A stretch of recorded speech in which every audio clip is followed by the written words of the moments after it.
Koľko sme absolvovali hodinu angličtiny, ako teda prebieha takýto jazykový kurz vo Wallis Academy? A v princípe teda tá Kalnová metóda alebo výučba Kalnovou metódou funguje tak, že máte 100-minútové hodiny 2x50 s prestávkou.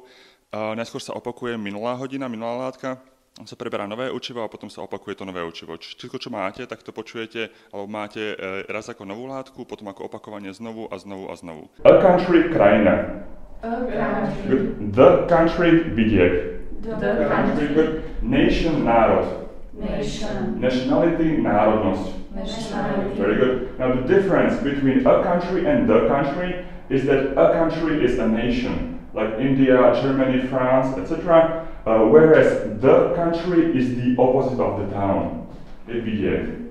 Ako ste mohli vidieť z tej ukážky, je to veľmi, veľmi dynamické, je to veľmi živé, tá hodina je to veľmi zaujímavé.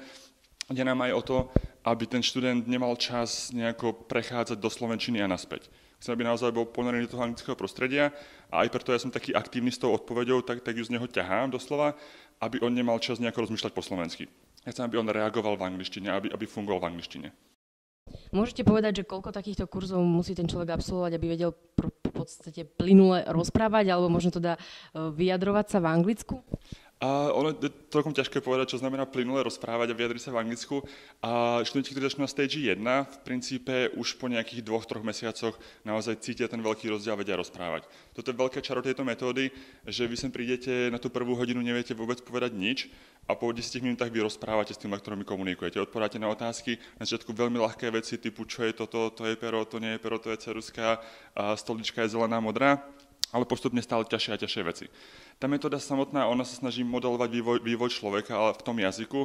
To znamená, ako malé deti sa učia, takže počúvajú rodičov a až neskôr príde škola, diktáty, cvičenia, gramatika. Takisto tu. Najskôr naozaj iba rozprávate, reagujete na lektora a neskôr príde nejaké to čítanie, nejaký ten diktát, a neskôr príde gramatika, ale tak prirodzene postupne.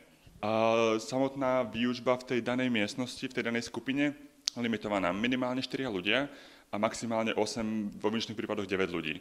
Čiže naozaj je to také, že to, ako tu vidíte, malé priestory, malé skupinky, aby tu ľudia stále mali priestor, aby stále rozprávali. Nechcem, aby tu bolo 20 ľudí a odpovedáte raz za 15 minút, to samozrejme nie je efektívne. Keď odpovedáte každé 2-3 minútky na nejakú otázku, tak ste stále ponorení v tom jazyku. Kurs trvá 5 týždňov štandardne, čiže máte tam 2-krát týždenne po 2 hodiny, čiže 20 hodín za tých 5 týždňov. A tá metóda má 12 úrovní, 12 stageov, jeden kurz je 1 úroveň. Môžete spraviť online test na našej stránke www.wallis.sk, kde je vlastne ten online test na angličtinu, ale aj ďalšie jazyky, ktorý im pomôže s zaradením, ktorý už funguje dlhé roky a naozaj veľmi dobre nám zaradia tých študentov. Môžu prísť sem na ukážkovú hodinu, prípadne aj nejakom inom čase počas dňa, kde ich ešte odskúšame aj ústne, aj takto prakticky, lebo jedna vec je samozrejme, ako viete písať, ako rozumiete, druhá vec, ako viete ten jazyk používať. Kursy otvárame teraz od 8. septembra, čiže môžete sa začať hlásiť, budeme mať reklamy všade možné, na stránke www.wallis.sk nájdete všetky informácie a teda od 8. septembra začneme nové kurzy.